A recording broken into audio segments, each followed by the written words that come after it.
Hola, hola a todos y a todas, ¿cómo están? Eh, bueno, hoy sí somos más poquitos, no sé si se habrán asustado por el parcial. Eh, Vamos a hablar del parcial en un rato, pero primero teníamos que completar el tema de Revolución Rusa con una parte importante que es historia de las mujeres, mujeres y revolución. Voy a compartir pantalla.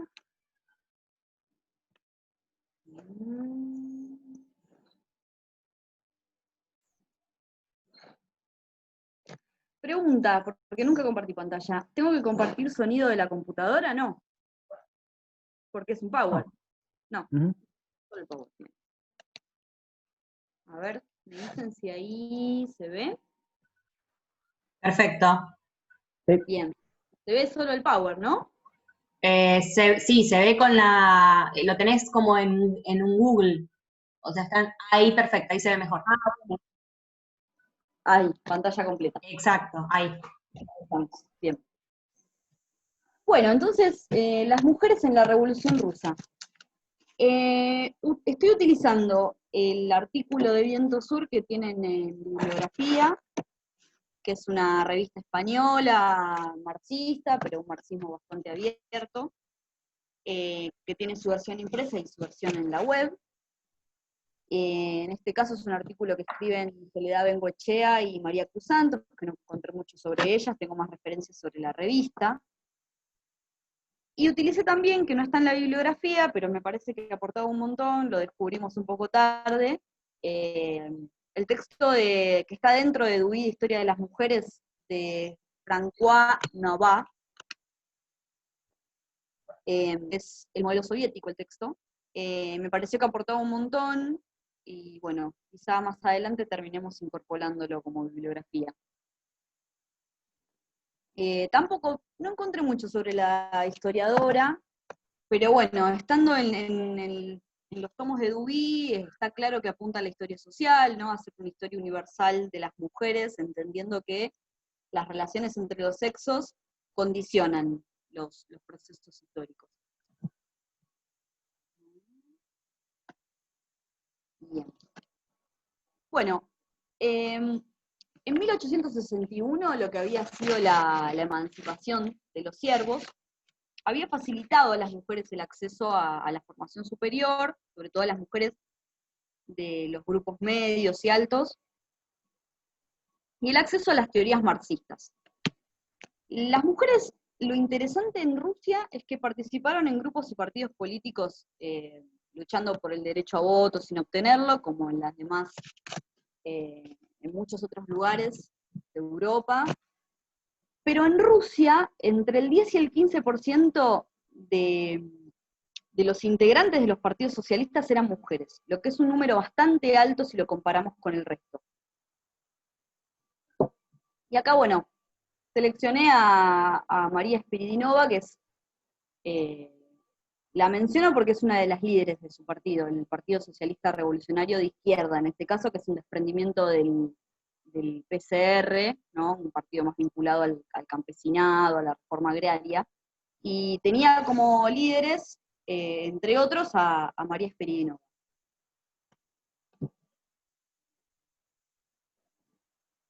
Ya en 1917, ¿me avisan si hay alguna duda o algún comentario en el chat? Porque no lo estoy viendo, ¿sí? Perfecto. Eh, bueno, ya en 1917, en lo que es el proceso revolucionario, bueno, ya había iniciado, lo habíamos hablado en 1905, ¿no?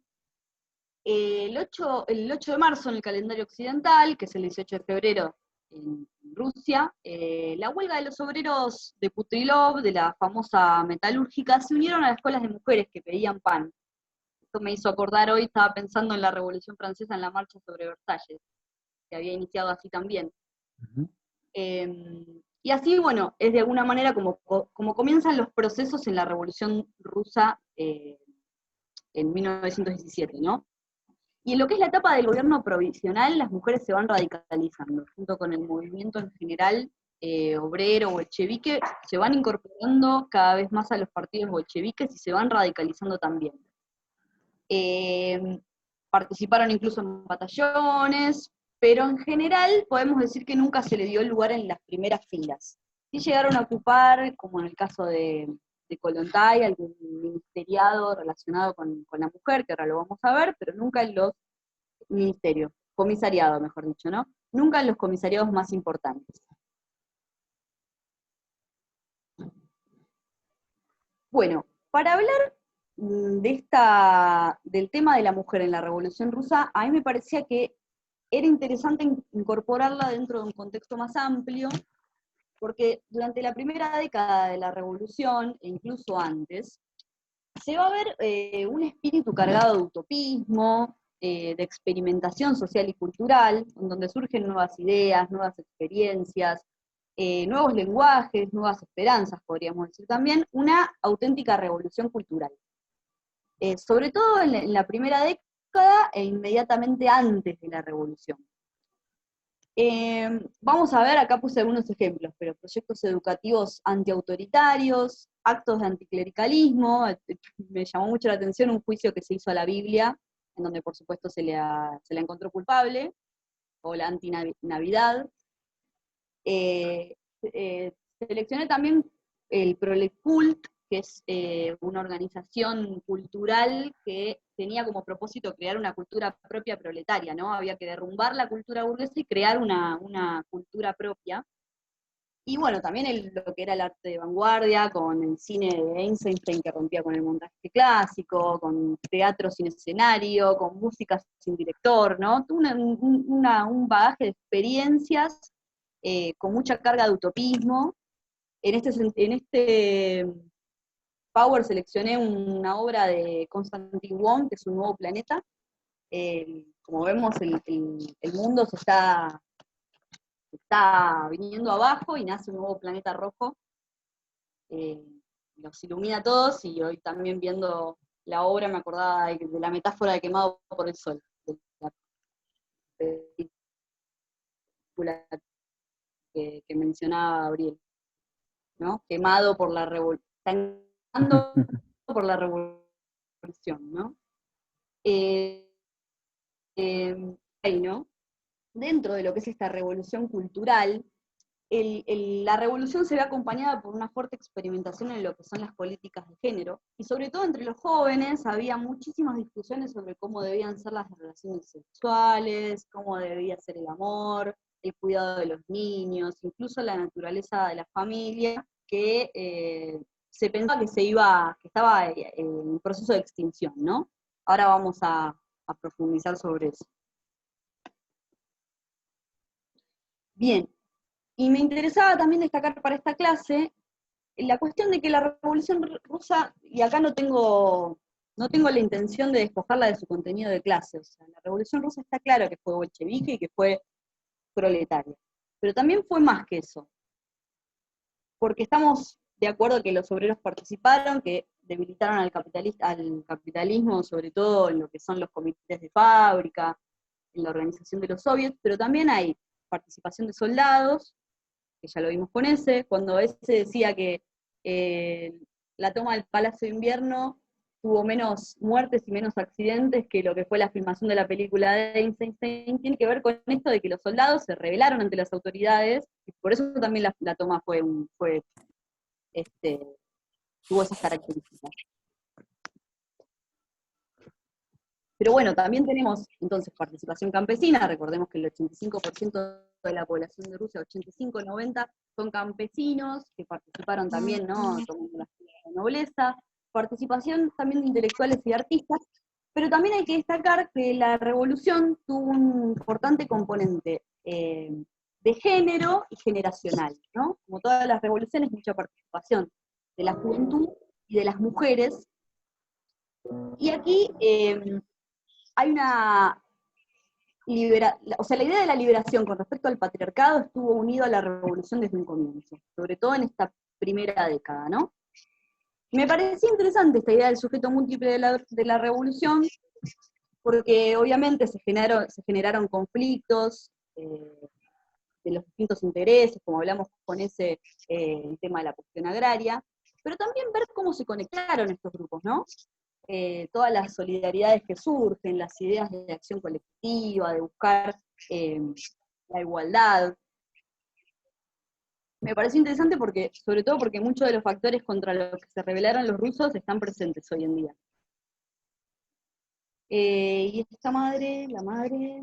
Ah, no me acordaba por qué la había seleccionado. En la madre se ve justamente este componente generacional y de género.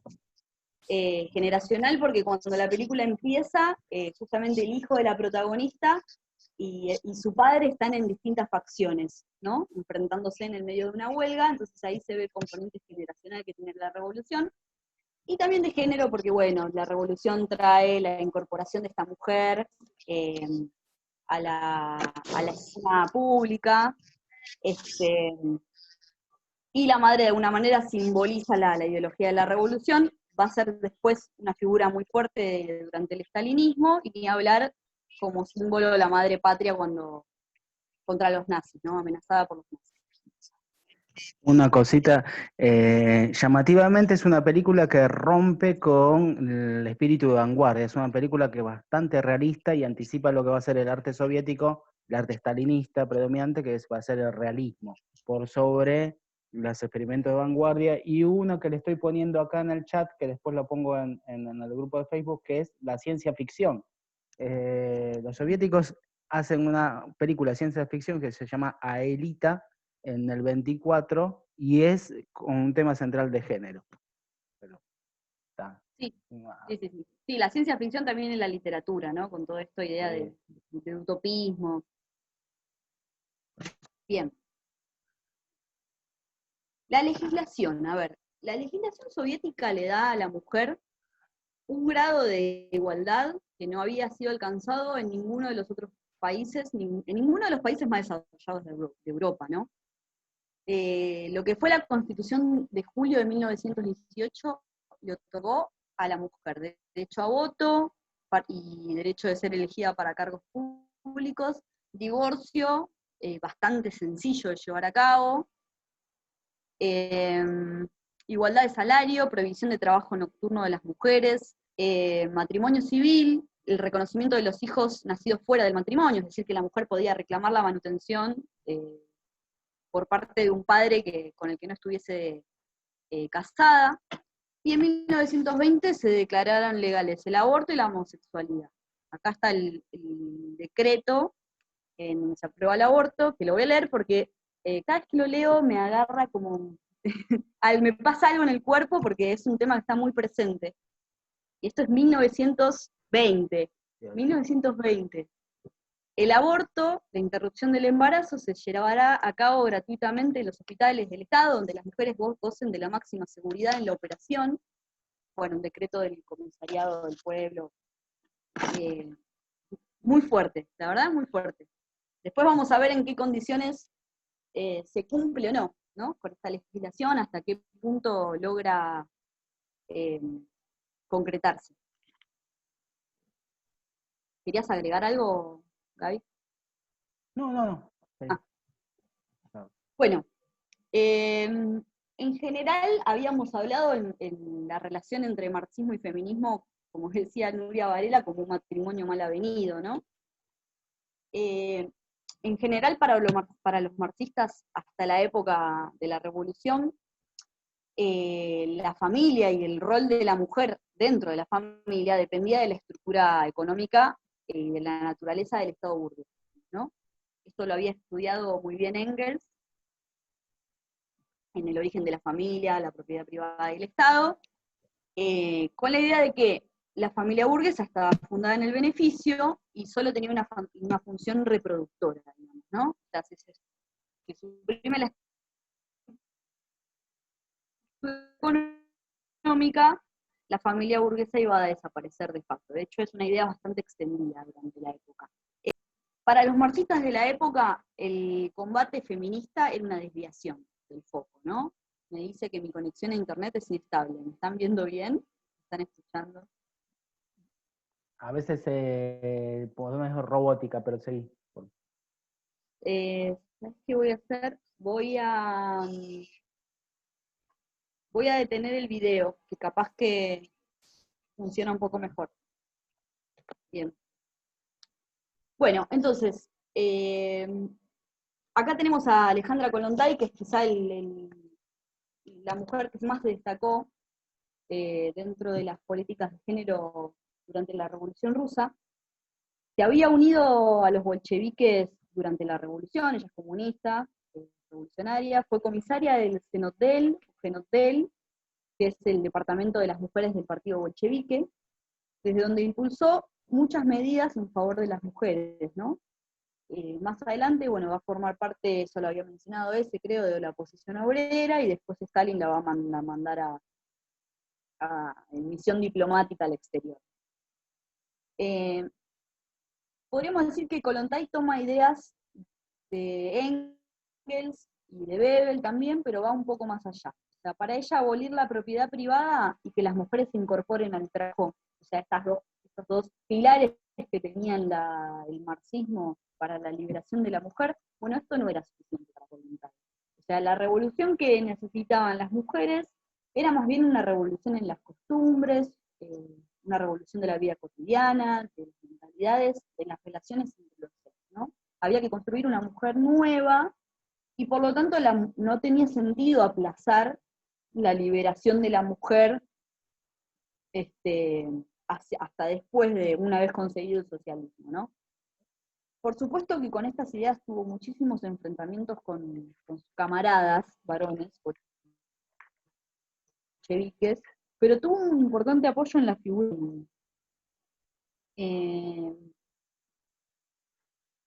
Bueno, acá vemos, quería representar con esto utilicé mucho los afiches de propaganda porque me parece que están buenísimos para trabajar este tema, incluso si tienen que dar la clase en secundaria, los afiches lo dicen todo. Encima ahora encontré lo que dicen los epígrafes, hice un curso acelerado de ruso y...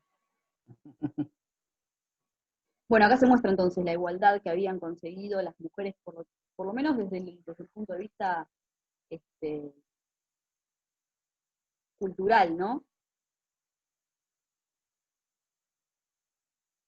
Y era muy importante la idea de Kollontai, pero también en el partido bolchevique, de que había que socializar el trabajo doméstico. Miren qué actual, qué avanzado este pensamiento para su época. O sea, para Kollontai incluso por el bien de la pareja hay que separar la cocina de la vida común y multiplicar las guarderías para niños, los comedores comunitarios, ¿no? Y hace como una revalorización de la maternidad, no como una cuestión privada, sino como un deber social. Y acá me parece que estamos viendo también el uso del cuerpo de la mujer que hacen los distintos modelos políticos, ¿no? Biopolítica, método puro. Acá dice Kollontai, el Estado de los trabajadores tiene la necesidad de una nueva forma de relaciones entre los sexos. El afecto profundo y exclusivo de la madre por su hijo debe ampliarse para abrazar a todos los hijos de la familia proletaria. En lugar del matrimonio indisoluble que se funda en la servidumbre de la mujer, deberá nacer la unión libre, que debe su fuerza al amor y el respeto mutuo de dos miembros de la ciudad del trabajo, iguales en derechos y obligaciones. En lugar de la familia individual y egoísta, surgirá la gran familia universal obrera en la que todos los trabajadores, hombres y mujeres, serán ante todo hermanos y camaradas.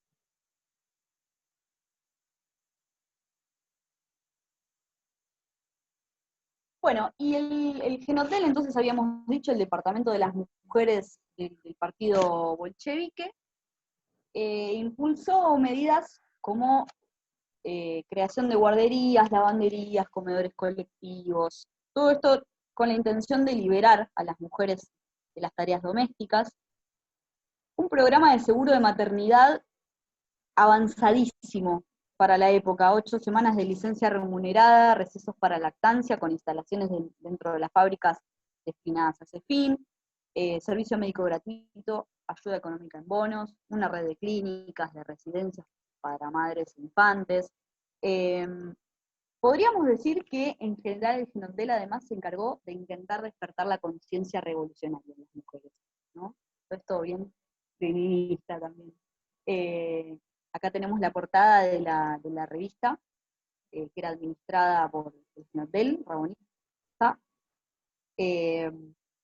Participó entonces en campañas de alfabetización, ¿no? Con estos intentos de despertar esa conciencia, luchó contra la prostitución, y para que vean la magnitud, hacia finales de los años 20, cerca de 10 millones de mujeres habían pasado por el Genodel, o sea, habían recibido algún beneficio, alguna campaña, habían pasado por alguna red de clínicas, para que vean el alcance que tenía, sobre todo en la ciudad.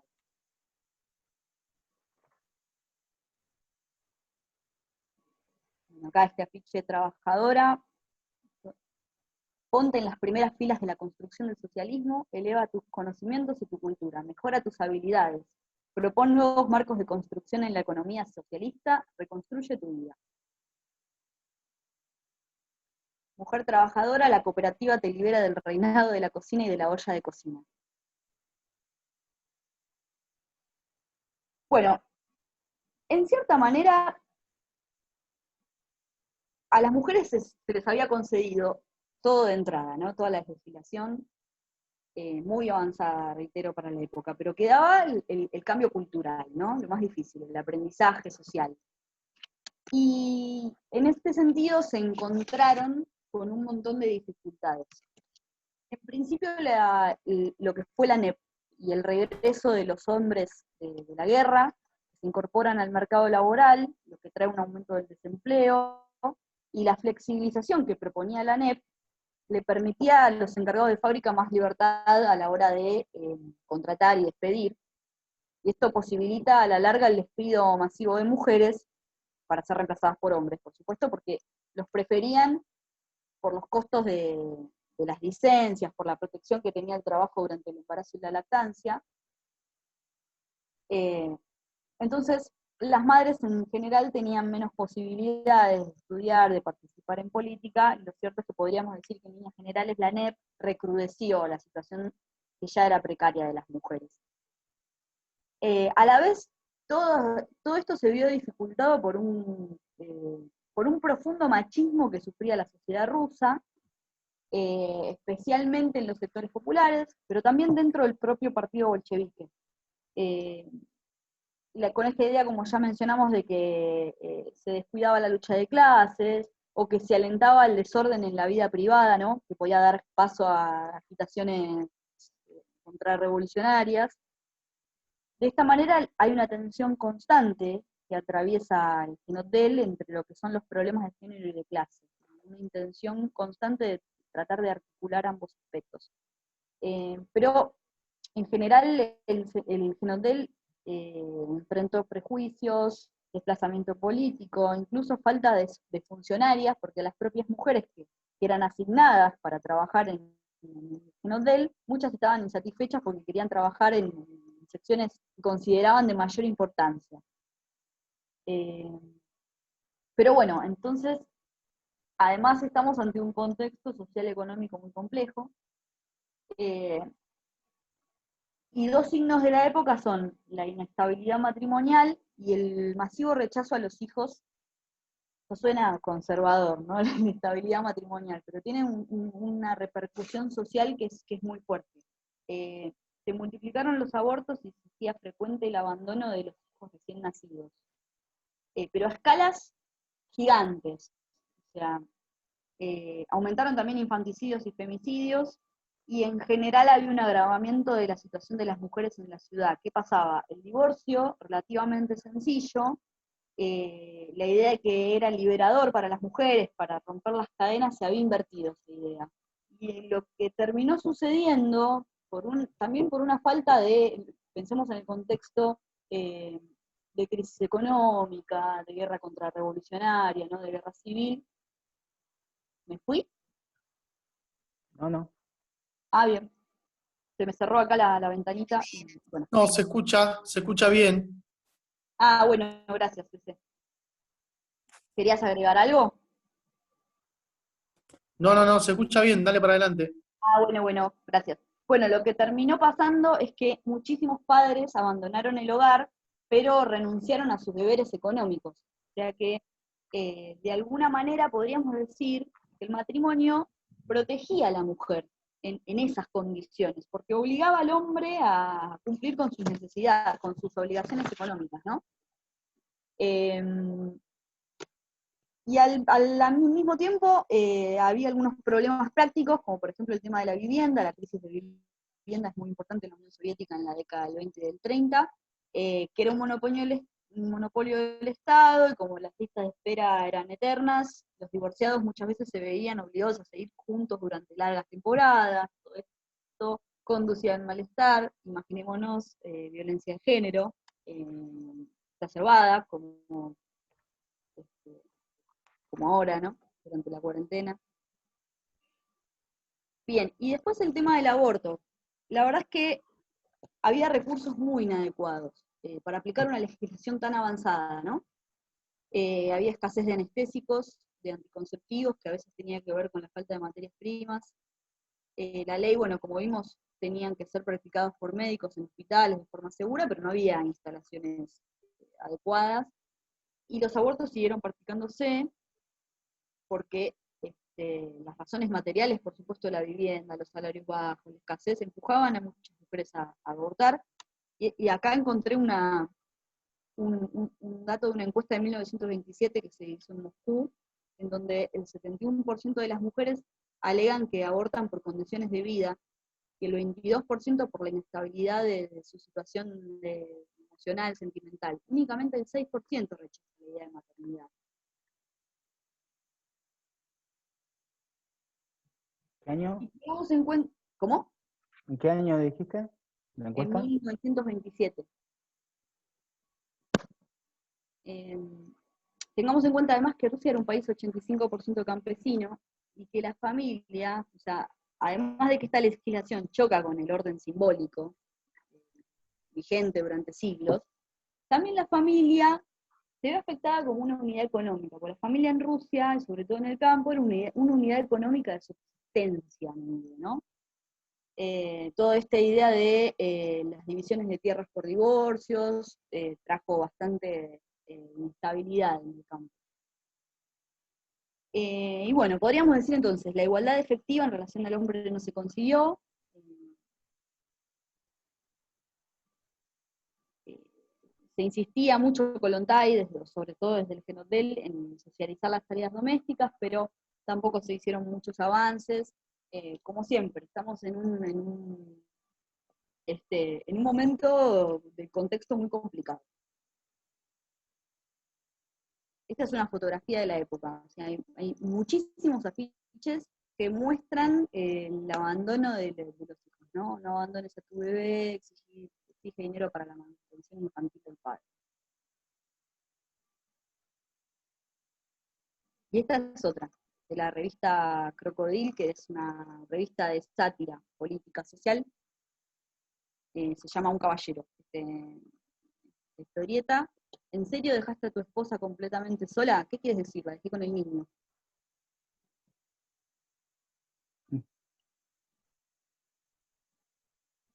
Bien, y el estalinismo, como lo vieron con Romy, es socialmente conservador, ¿no? Una revolución desde arriba, en donde las facetas de experimentación, de gestión colectiva se clausuraron. Hay una vuelta a los valores tradicionales, con un proyecto muy fuerte de restauración de la familia, con una fuerte carga de patriotismo, de impulso a la natalidad, con una glorificación de la fortaleza de la familia soviética, que se ve en las leyes, pero también se ve en el arte, se ve en el cine.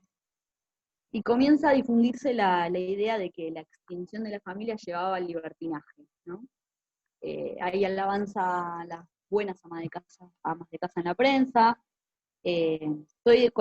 También se combina con la idea de que hay que compensar las pérdidas de vidas que traen las guerras, ¿no? Entonces la construcción del socialismo exigía una sociedad estable, con una célula básica, la familia fuerte, unida.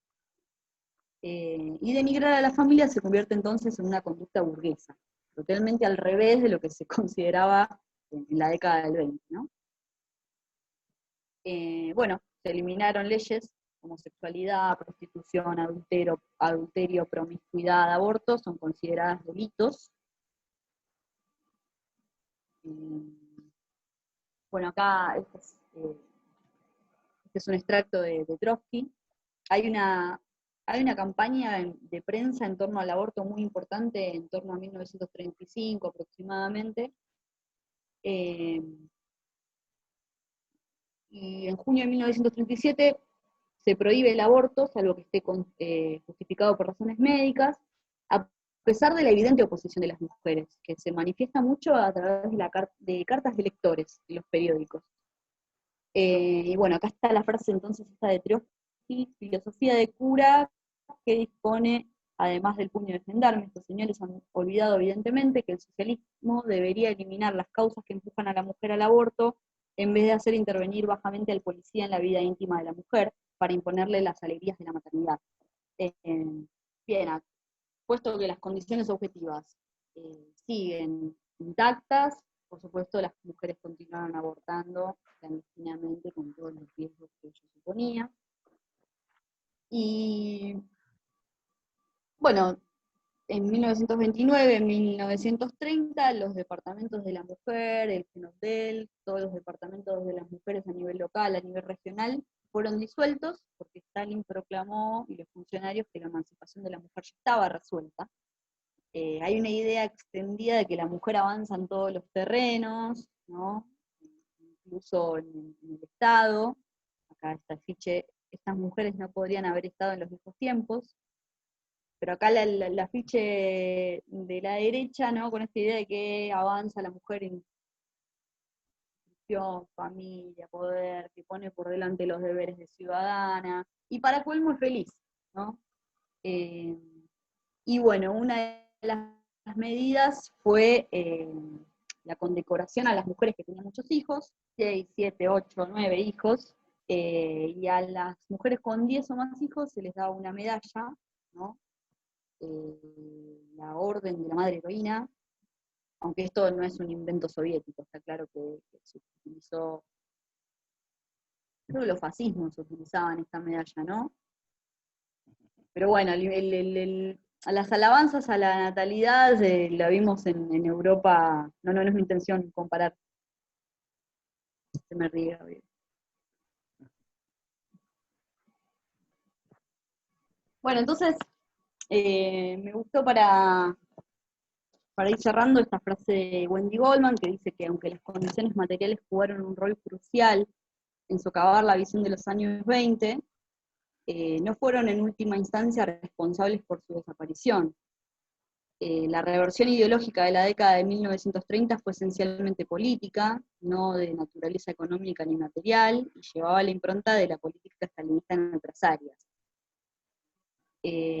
Me parece que hubo un vanguardismo cultural, podríamos decirlo de esa manera, que chocó con condiciones extremas. O sea, como vimos, Rusia vive una revolución cultural muy auténtica, cargada de voluntarismo, pero también de tensiones entre el mundo de la utopía y el mundo de lo posible, ¿no?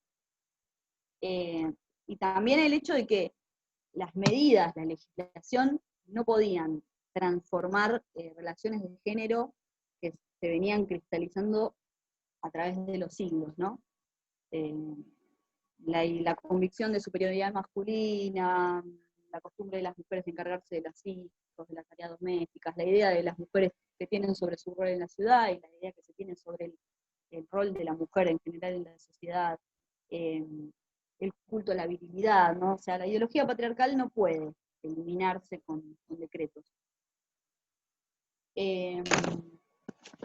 No sé si quedaba algo más por decir. Bueno, también me parece que posicionarse ideológicamente, eligiendo una clase, como en este caso es el proletariado, como portadora de todos los valores y virtudes,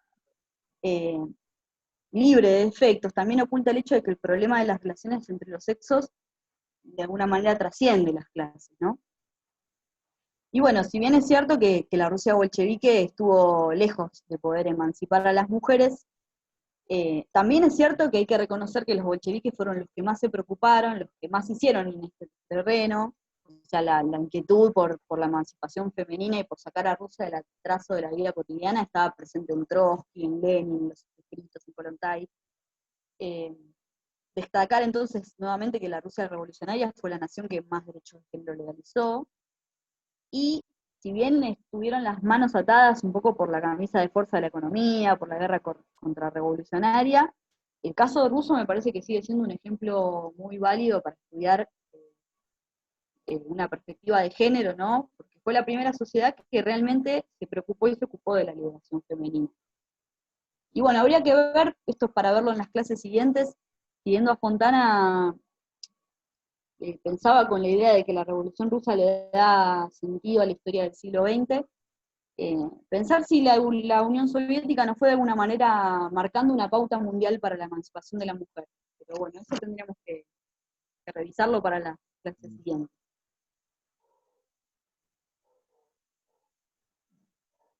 No sé si hay algún comentario, alguna pregunta, algo para agregar.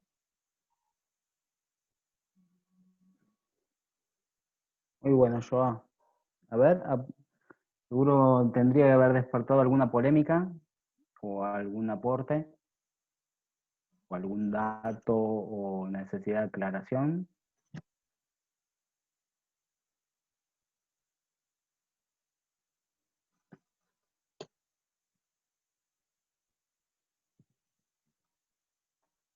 Si no, yo agrego, no, no quiero dejar bache.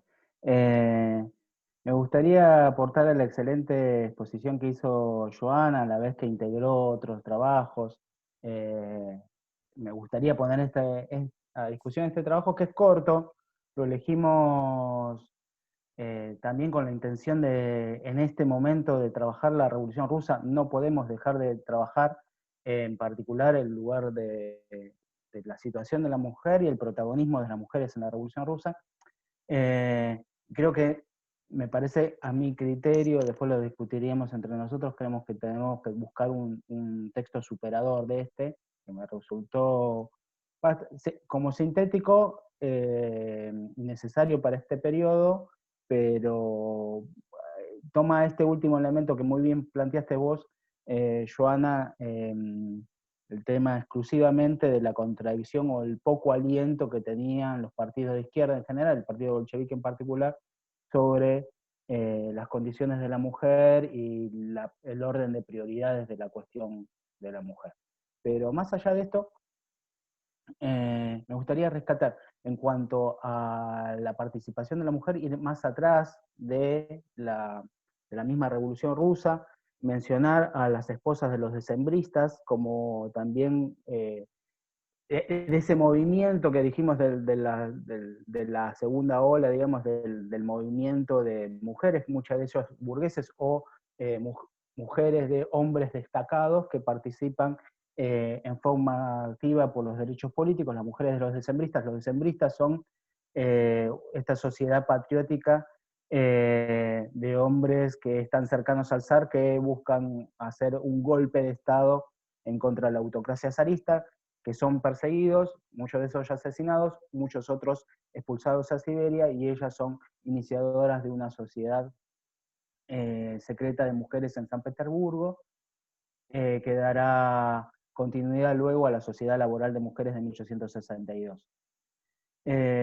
Así como las mujeres también en 1905 tienen un rol destacado también en la participación, lo van a tener, y no es para nada menor esta cuestión de que es el 8 de marzo, ¿sí?, en el inicio de la Revolución Rusa del 17. Digo esto porque, y a la vez, esto me lo hacía recordar el video que yo, si ven en el chat, puse arriba de todo, que es una charla de Andrea Gatri, que es una dirigente del PTS particular. Hoy van a decir que estamos muy troscos, ¿no? Texto trosco, Andrea Gatri trosca, pero sí hay que reivindicar cómo rescatan el lugar de la mujer las compañeras, y me hacía recordar que justamente trosco, la historia de la Revolución Rusa de Trotsky empieza así, empieza haciéndose un mea culpa de cómo todos los partidos de izquierda, inclusive el partido bolchevique, ante la conmemoración que planteaban las mujeres hacer el 8 de marzo como un movimiento reivindicativo en las calles de lucha y de paro, ¿no?, una huelga general, que empiezan las textiles, los partidos de izquierda dicen, no es el momento, no es el contexto, y se lanzan igual. Y así es como ellas empiezan, inclusive el texto es medio machirulo en esto, porque dice, el reclamo comenzó a tomar carácter y los trabajadores se alzaron al grito de abajo, ¿no? Fueron los trabajadores, pues recién cuando se sumaron los trabajadores dan el carácter político, no, ya el paro de las mujeres textiles se hacía por paz, por pan y por abajo la autocracia, abajo el zarismo. Ya el contenido era claramente político. Y es así como se inicia la movilización. Y me digo esto, remarco lo trosco, también porque creo que en el balance un poco que podemos hacer de la Revolución Rusa, esta diferenciación entre febrero y octubre, ¿no? Hay como sacarle el valor a febrero frente a octubre. Febrero es el momento espontáneo de la movilización popular, de que no se empieza y se larga, ¿no? Y bueno, las mujeres se largaron. Había una preparación, había una acumulación de fuerzas, no es menor que son ellas las que justamente han ocupado un rol, como vimos en el otro texto de la Gran Guerra, de las mujeres durante la guerra, el rol que ocupan en la producción, pero también en los lugares estratégicos. Si las mujeres en la revolución no hubieran controlado el transporte de los tranvías de San Petersburgo, hubiera habido revolución. Si no ellas levantaban los puentes, hubiera habido revolución. Bueno, también, ¿no? Valorar esto, el lugar de la mujer, pero también valorar que febrero, ¿sí?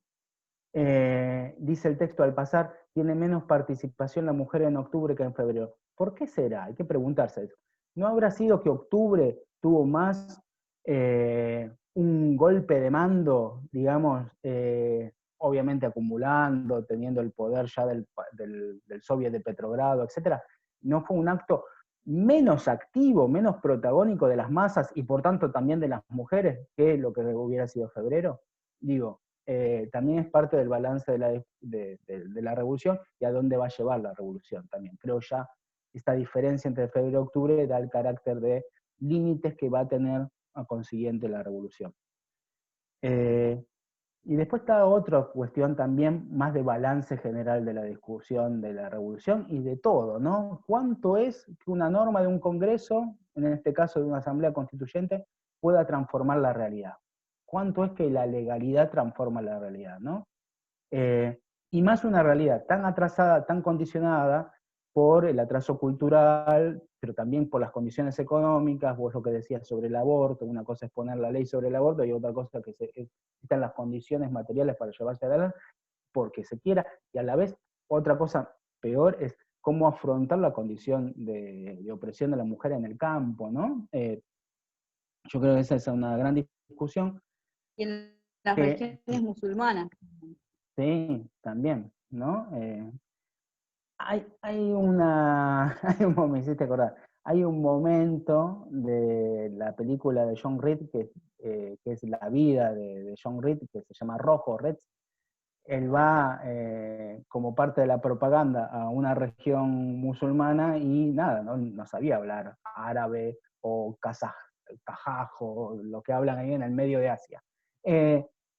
Y él le da todo un discurso político en inglés que es traducido y en un momento le preguntan, ¿qué están gritando ahí abajo? Allahu Akbar, Allahu Akbar, Alá es grande. O sea, no importa, había que movilizar a los muchachos a vez en ese momento a favor de la revolución y había que llegarle con un discurso simple. Bueno, esto, ¿cuánto el accionar político bolchevique estuvo condicionado más por la táctica que por justamente la batalla cultural, etcétera, ¿no? Esto también es parte de la discusión del balance histórico que hay que llevar a cabo. Y cuánto, yo lo pongo en las preguntas que ahí mandé en el campus, cuánto Lenin fue osado, ¿no? Desafió a la historia en octubre, pero cuánto en el ejercicio del poder es más Mostaza Merlo, el paso a paso, el medir las condiciones, tal vez bien, tal vez mal, ¿no? Pero es parte de la discusión. Ahí aporta Gustavo. En Los Simpsons hay una parodia de esa situación de Alá es grande, pero con los hindúes. Bueno, manda al grupo, al chat de Facebook, el momento, Gastón, así lo vemos. Nada, me parece que Trotsky ya fuera del poder, ¿no? da en su texto, que es un muy lindo texto, lo recomiendo, también como fuente podemos incorporarlo, que es Lecciones sobre la vida cotidiana.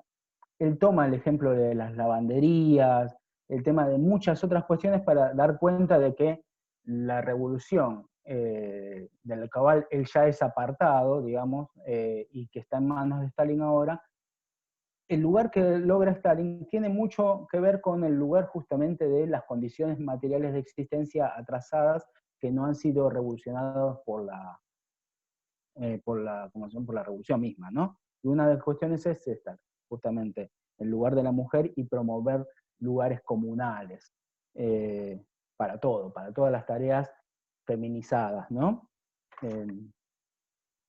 No sé si alguien... Y me pregunto, ¿no? ¿Cuánto hay de continuidad del ataque homofóbico de Putin? ¿Cuánto hay de la idiosincrasia de la familia rusa? ¿Cuánto hay del lugar de la mujer todavía rusa subordinado en la construcción estalinista que está muy arraigada, ¿no? Y el estalinismo del zarismo, ¿no? Es parte de la discusión. Gastón pone, en Los Simpsons hay una... Si lo encuentro lo mando. Perfecto. No sé si alguien más quería aportar. Sí, no prendo la cámara porque tengo mala señal de internet y va a haber problemas. Ahí, sumando un poco a todo, a la muy buena exposición de Joa y lo que decía Gabriel, me parece que hay un tema que es muy importante que tiene que ver con la relación entre centralización política, con esto de, bueno, el imperio en la necesidad, ¿no? Y las circunstancias complejas que tienen que afrontar los bolcheviques en los distintos momentos, la necesidad de simplificar la toma de decisiones, como eso, eh, para optimizar el funcionamiento del Estado, también altera la dinámica de funcionamiento del partido, ¿no? Y cómo buscan simplificar el escenario político para, de alguna forma, lograr afianzarse en el poder y de alguna manera estabilizar una situación que es demasiado convulsiva, ¿no? Entonces está esta necesidad de ir cerrando frentes y de simplificar el escenario político y cómo eso se vuelve en contra a la hora de, bueno, pensar cómo afrontar los distintos problemas y cómo empieza a achatar y a empobrecer la discusión hacia dentro del partido, ¿no? Y cómo, además, ahí hay un rol que me parece que es muy importante en todo el proceso, en el largo proceso de la Revolución Rusa y después en el funcionamiento del Estado soviético en sus distintas etapas, que tienen que ver con los ritmos del cambio, ¿no? Y cómo eso está vinculado también al uso de la violencia, ¿no? Que es un tema que es central en la revolución, ¿no? El problema de la violencia y cómo atraviesa el uso de la violencia la dinámica del funcionamiento político, y eso está vinculado a los ritmos del cambio político y los ritmos del cambio social, ¿no? Con esto que también exponía muy bien Shoah, de, bueno, las marchas y contramarchas en los cambios sociales, o el contraste entre la voluntad política de transformar la cultura y la posibilidad y la pervivencia de elementos culturales del antiguo régimen, ¿no? Y el contraste un poco entre la vida interna del partido, la cultura política del partido y la cultura de masas.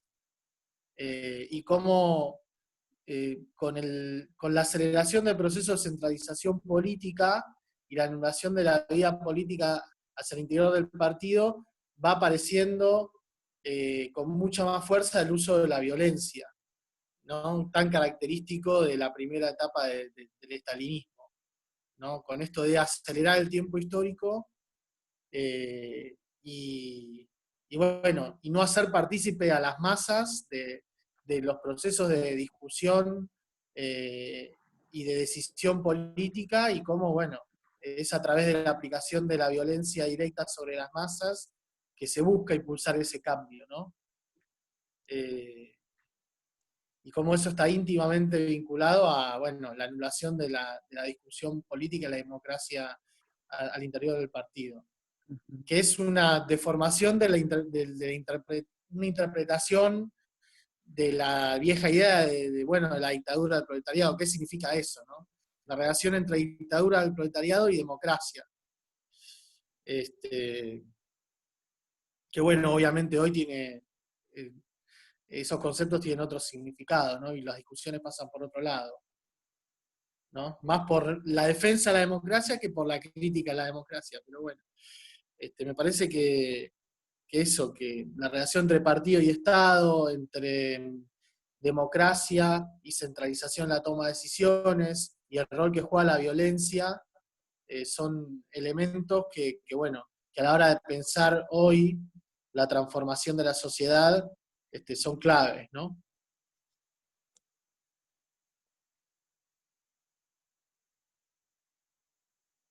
Sí, pensemos también que con respecto a la violencia, la revolución es de alguna manera hija de la guerra, ¿no? De la Primera Guerra Mundial, con todo lo que trajo con la brutalización de las relaciones sociales, de la cultura, de la ideología, así que no escapa de eso también, ¿no?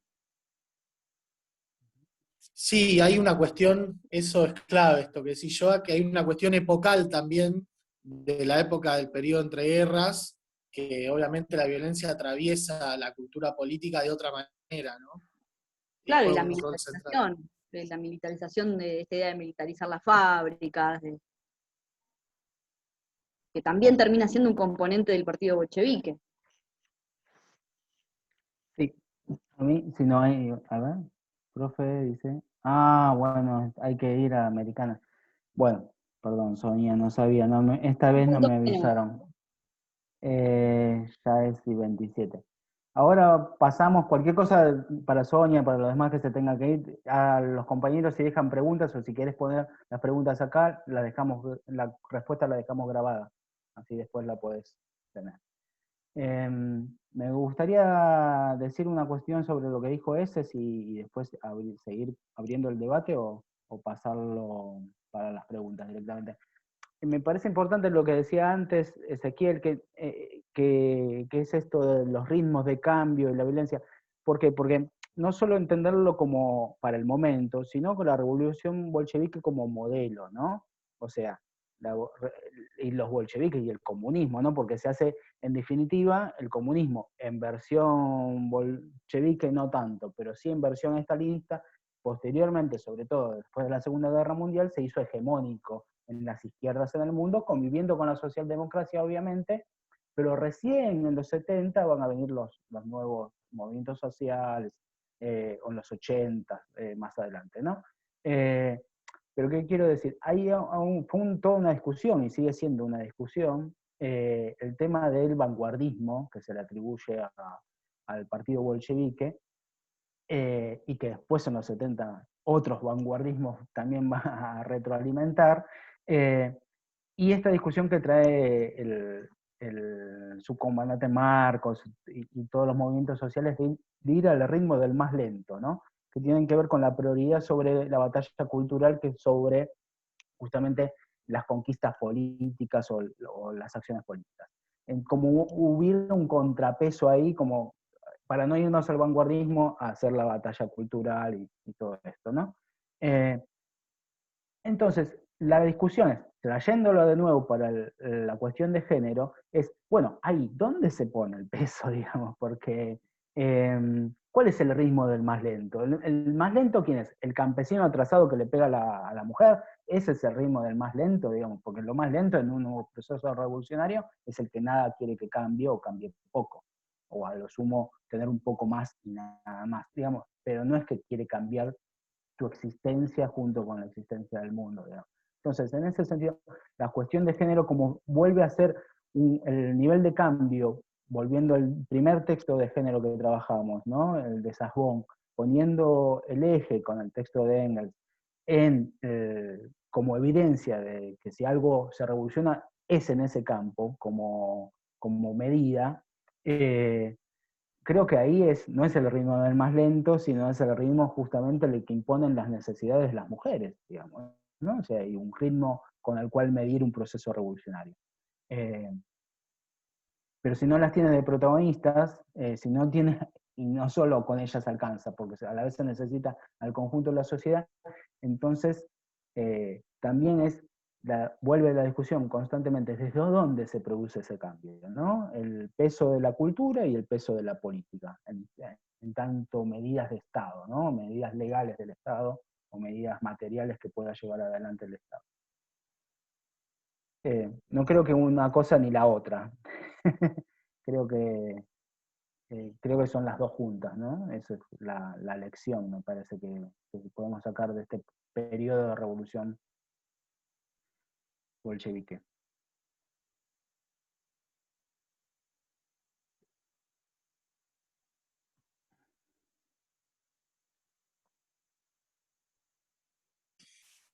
Sí, después hay toda, hay toda una serie de discusiones que tienen que ver con el productivismo y la mirada sobre la economía, ¿no? Y el peso que tiene la transformación económica por sobre las otras, que bueno, que bien lo decía yo y vos también, Gaby, con respecto a la cuestión de género, pero que también en términos del propio pensamiento y la política económica, y la economía política, es para revisar, digamos, ¿no? Y que después lo vamos a ver con la Guerra Fría, con el desarrollo de la competencia y la lucha, digamos, entre los dos bloques que tienen que ver con, bueno, el socialismo era sinónimo de desarrollo económico, ¿no?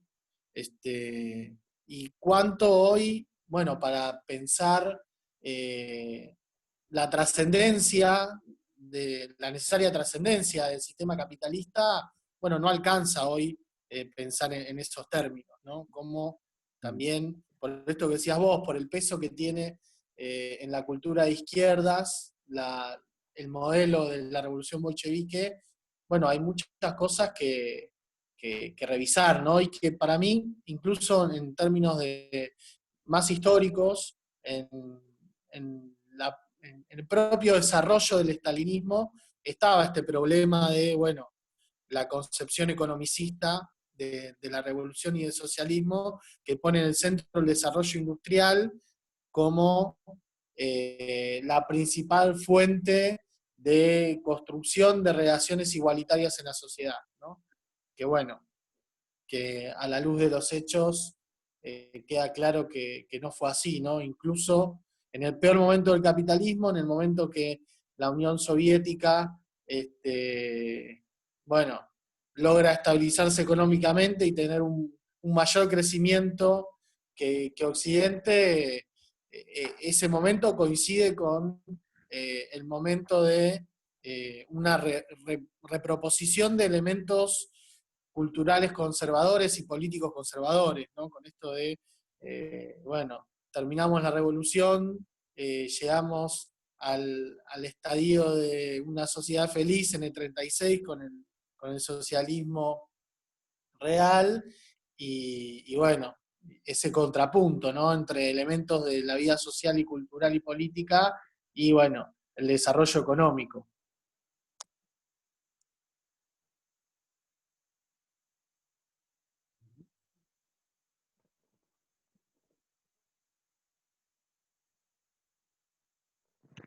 Se me están abandonando los estudiantes. Bueno, podemos seguirla, vamos a seguirla con la revolución. Si quieren, aprovechemos para discutir algunas dudas que le hayan surgido del parcial, de las consignas, del formato, de las pautas.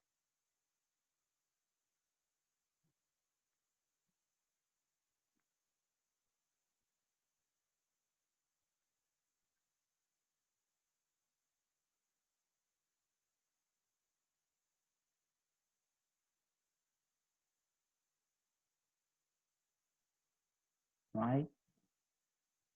Gastón, bien. Profes, de la consigna de los cuatros, de los cuadros, perdón. En el primero le saqué una columna. Ajá. A ver, voy al parcial. Ah, había una columna de más. Eso. Ah. Ah, debe Estaba ser eso. vacío. Era la columna 3, al final. Sí, la 3. No sé si le saqué, a ver. Está medio puesta a propósito por mí. ¿Por qué? Porque si, o sea, Valerse, ¿dónde lo ponen? Por ejemplo, ¿no? No, no quiero poner una columna que decía Wallerstein porque no se corresponde a todos los puntos que están ahí. Pero si quieren incorporar en esa tercera columna a Wallerstein, lo pueden incorporar. A ver, ¿quién habló? No lo encontré. ¿Algún compañera que habló? Fecha límite el lunes que viene, ¿no? Pregunta Mariano. Exacto. A ver, confirmo. El lunes que viene, a la mañana, por favor. Después Micaela Hasta el 20 de junio. Pregunta. Micaela pregunta, en la 8 tenemos que justificar todas las elecciones, ¿no? Sí, y hay momentos para desarrollar brevemente, ¿no? Para justificar. En realidad, no, no, sí, a ver, no. En la que pide cruz, es cruz. En la que pide justificar, justifiquen con 5 líneas, por ejemplo, cuando la pide. Pero si no la pide justificar en 5 líneas o en 3, no la justifiquen, pongan una cruz directamente. Las que dicen cruz es solamente elección, marcar con una cruz. Exacto, exacto. Si sobra una columna, pasa que me quedé sin espacio. No hay problema, Gastón. Hacer la paisada, por ejemplo. Podés responder, la damos vuelta nosotros acá cuando la imprimimos para corregir por la columna. Y si querés, sacala. Micaela, eso, porque alguna aclara el espacio y en otras no. Perfecto. Bien que te...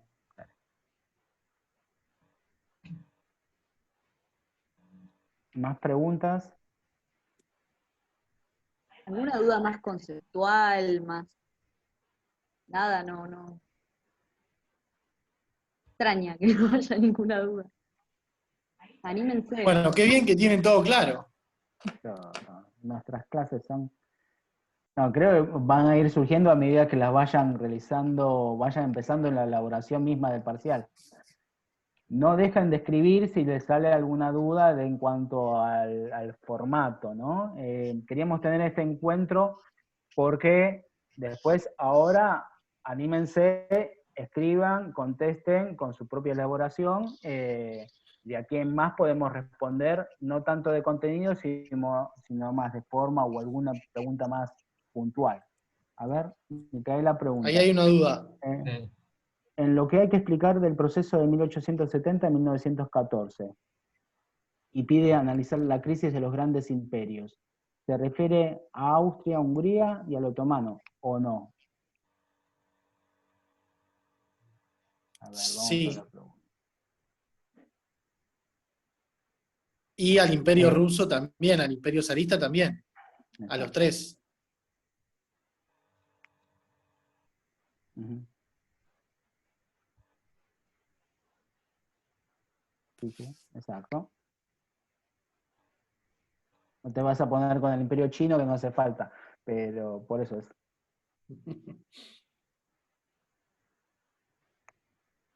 En la 5, bien, salimos las preguntas. En la 5, Charteje discute principalmente con Anderson. ¿Es eso lo que hay que responder sobre lo que componen los elementos de la nación para él? Sí, exactamente. Meterse en esa discusión, una pregunta más corta que la demás.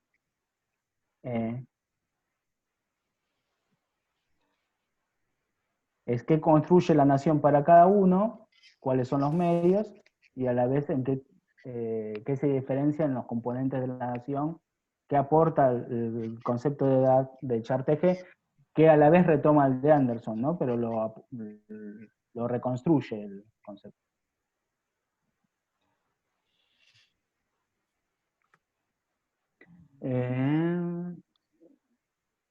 Dice, Gastón sigue preguntando sobre la 5, que es, en la pregunta 5 respecto de nacionalismo, yo quería introducir con las corrientes analíticas perennialistas o las constructivistas, pero lo de perennialistas no encontré mucho. Lo de primordialistas, perdón, entiendo. Esos. No, todo bien. No. Con lo que está, que subí al campus está bien, pero la pregunta no hace referencia. Ten en cuenta que para todos y todas las preguntas, el espacio que les asignamos hace también a la evaluación sobre el uso del mismo. Por tanto, la respuesta, nosotros aspiramos que tenga un mínimo desarrollo, pero no que sea un ensayo, digamos. Por tanto, no hay que dar cuenta de todas las posiciones del nacionalismo, y en ese caso, en esa pregunta específica, no preguntamos sobre la polémica de constructivistas y primordialistas. Obviamente que podés mencionar que tanto Anderson como Charteje se ubican en una de esas dos corrientes, claramente, ¿no? Pero digo, por el tema de la respuesta, también es una respuesta que implica cierta noción de resumen y administración del espacio. Sí, María es más Eugenia. conveniente que utilicen la bibliografía, ¿no? Siendo un parcial, que utilicen la bibliografía que les damos. Y las clases también, que tienen las grabaciones de las clases. Sí, Joana. María Eugenia pregunta, intervengan los compañeros que también estuvieron en la elaboración de las preguntas. Cuando habla en la pregunta 2, que el romanticismo es progresivo y ambiguo, ¿se está refiriendo a la visión del futuro utópico del romanticismo? ¿Qué le responderían? No solo. Se está preguntando cómo como actor, que el romanticismo como un actor que interpreta, actúa y construye su tiempo, digamos. ¿Cuáles son sus acciones, sus formas de visión, sus valores, sus nociones del tiempo histórico en que tuvo presencia el romanticismo, ¿no? No solo sobre su visión de futuro. ¿Cuál es la relación, por ejemplo, con el absolutismo? ¿Cuál es la relación con los movimientos políticos del 30, del 48, etcétera? Con la industrialización,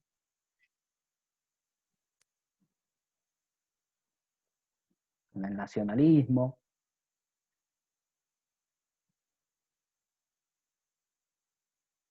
Valores del pasado, Priscila, sí, eso entran justamente en qué lugar tienen, ¿no? Ahora bien, pregunta, tal vez esa es la pregunta más ensayística que van a tener que hacer. Porque ahí ustedes, valores del pasado, pero ¿qué? ¿Para volver al pasado? ¿Es posible volver al pasado?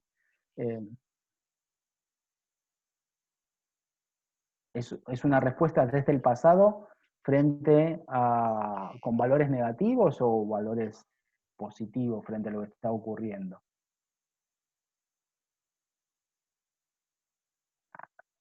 Ahí no, por lo menos si me toca corregir esa pregunta, no voy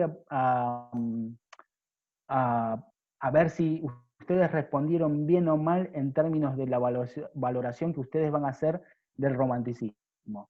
No, yo lo que voy a leer es si ustedes su valoración la usan a partir de las herramientas que nosotros le dijimos de que eran ese movimiento, justamente con los textos, ¿no? Que están ahí. Si ustedes responden valores correctos. O sea, si me responden, por ejemplo, si el romanticismo le da cuenta del industrialismo de su momento, pensando en la necesidad de desarrollar a full la industria, y no, o sea, no está bien.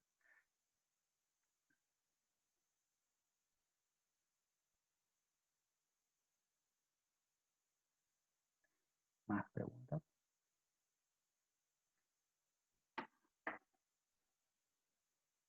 Queremos preguntar.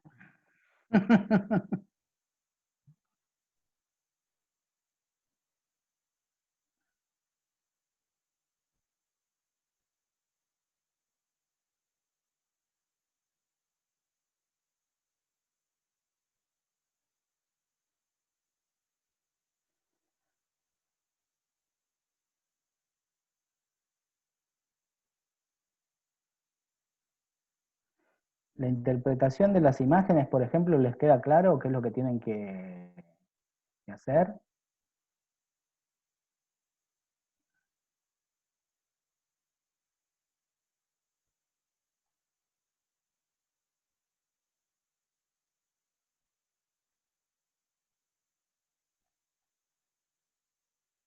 ¿Qué elementos compone la imagen? ¿Cuál es el sentido de los personajes en la imagen? ¿Qué lugar tiene el fondo con respecto al personaje? El tipo de estamos hablando de estereotipos y representaciones. Tal vez ustedes tienen una materia muy linda de historia del arte que le dará elementos también para poder analizar, pero no hace falta escribir si esto es constructivismo o realismo. No, puede ser que lo pongan, está bien, no me interesa tanto, sino el momento histórico también en el cual se construyó esa imagen, a qué momento responde. Ahí. Gastón dice, a mí lo que no me queda claro son los márgenes reglamentarios. 2,5 es, a ver cuáles pusimos.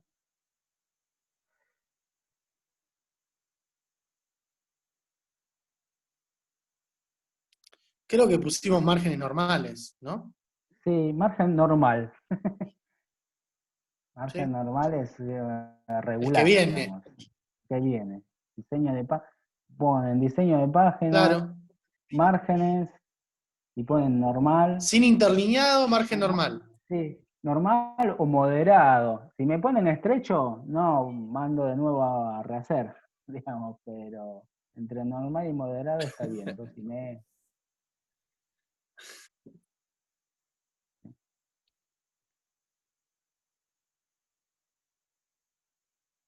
Exacto. Fíjense, no es 1,5 porque sí, es mucho espacio 1,5. Pusimos interlineado 1,15 para que se pueda leer, pero tampoco que esté todo pegoteado, ¿no?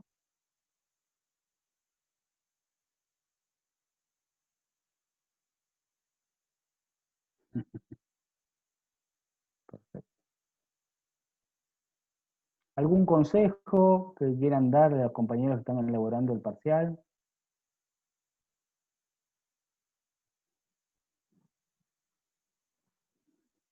¿Alguno que ya empezó a responder alguna pregunta? ¿Algún consejo para los demás?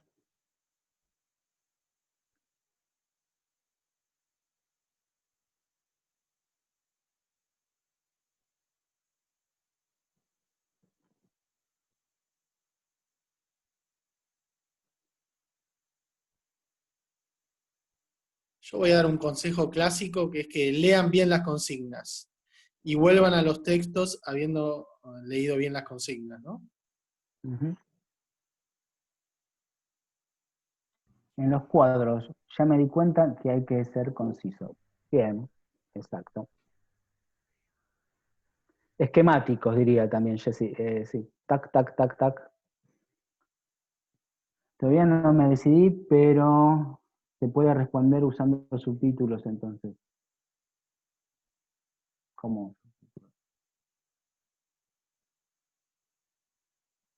A ver, Paula, no entendí la pregunta. Yo O tampoco. la afirmación. Podés abrir el micrófono si quieren, si tienen micrófono.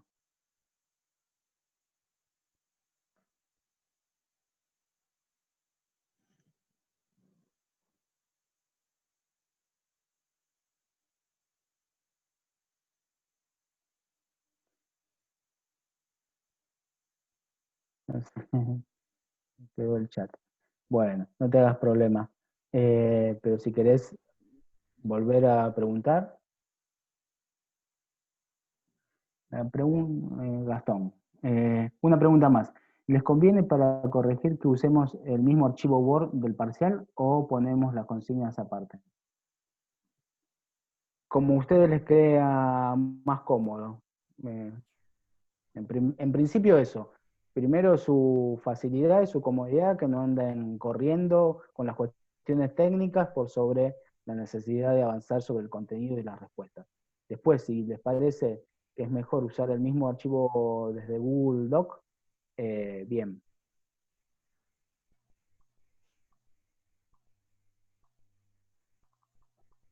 Fabián, no. Sí, no, iba a decir algo, perdón que me acabo de Dale, conectar dale. ahora, pero vengo de Perfecto. otra clase, porque estoy dando clase de otro lado. Perdón, nada, para meter una cosita que por el tema de la entrega, sí, con esto del archivo Word, que sea que sea obviamente Google Docs, no importa mucho.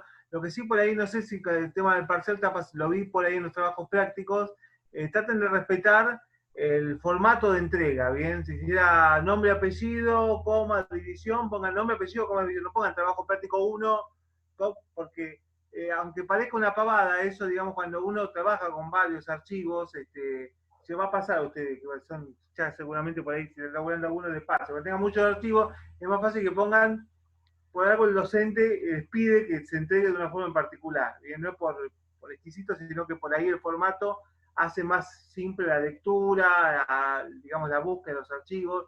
Entonces, si tiene un formato que dice que se debe entregar con este nombre específico, entreguen con ese nombre específico. Yo, me parece importante eso. Parece una pavada, pero cuando laburen con muchos archivos se van a dar cuenta que no es una pavada. No es Eso. para nada una pavada. Es un Ahí está. motivo con el cual no te entra una ponencia en un congreso, te rebotan un Claro, artículo en aparte una de eso, ¿no? Aparte revista. de Es eso. esencial también para el trabajo de ustedes, como decía, cuando reciban trabajos y tengan que ordenarse, es imprescindible. No, y después ustedes les va a pasar con sus alumnos que van a querer justamente que les entreguen eso y van a recalcar eso y van a armar lindo matete. Otra cosa por ahí con evaluación, me tomo el atrevimiento de un consejo, las preguntas que son, que se dice que tienen que tener una extensión determinada, respeten esa extensión determinada. Bien, no es un ejercicio del tipo que uno podría pedir en la secundaria, que uno a veces en la secundaria lo que quiere que los pibes escriban, vos escribís, porque por ahí los pibes escriben poco hoy. Tenemos que ustedes por ahí no son de escribir poco, todo lo contrario. Entonces lo que se valora es el poder de síntesis.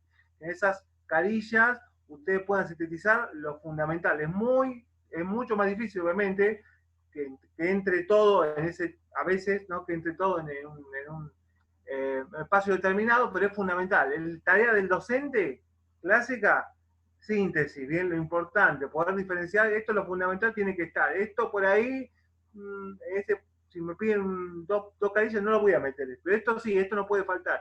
Eso es fundamental de cualquier docente, bien, el poder de síntesis. Bien, que no quiere decir escribir poco e incompleto, es completo y en poco espacio. Eso es fundamental. Eso nada. Perfecto, Fabián. Se relaciona esto con lo que preguntaba Paula, que ahora pudo desarrollar. Y ella se refería a las pautas de elaboración que están sobre el final, ¿no? Que muchas veces lo que hacemos los docentes es copiar y pegar. Y confieso que copié y pegué, modifiqué, pero no llegué a leer en ese punto. Que justamente lo que dice el punto 8 es: el texto completo debe encontrarse algún orden interno, alguna lógica de exposición, y ahí sugiero que hagan subtítulos. Eso estaba puesto para un trabajo de respuesta parcial un poco más extenso que 2 páginas. En este sentido, no es necesario. Lo que sí puede quedar claro es un párrafo de introducción y el último párrafo que sea de conclusión. Si está presente, tal vez no hace falta ni siquiera la introducción, ¿no? Hacer referencia directamente a la consigna. Pero sí, en un párrafo de conclusión viene muy bien para cerrar justamente la idea de la respuesta. No sé si Paula te pude responder.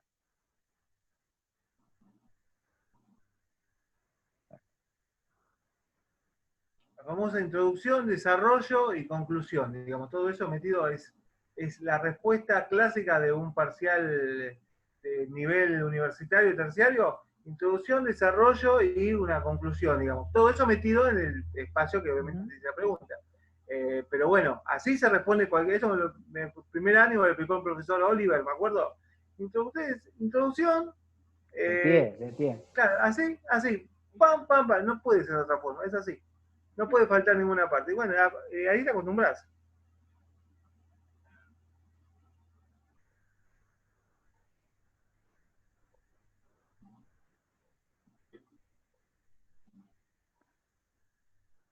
Bueno.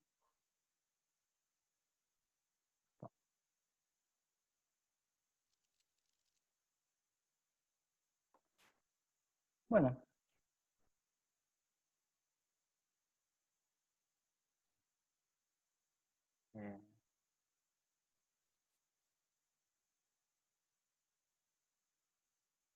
Bueno, cuenten con escribirnos al campus o al correo. Decían, no privilegiar las preguntas o cuestiones al correo, a no ser que sea una cuestión estrictamente de orden personal, pero si es del orden del parcial, de contenido, formatos, pautas, etcétera, hagan una pregunta en forma colectiva, así la respuesta le puede llegar a todos y le puede servir a todos.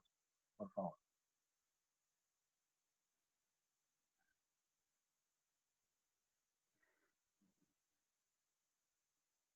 Bueno, pues pedimos, ¿no? Listo, entonces, muchas gracias. Perfecto, gracias a todos. Además. Chao, hasta luego. Adiós. Chao.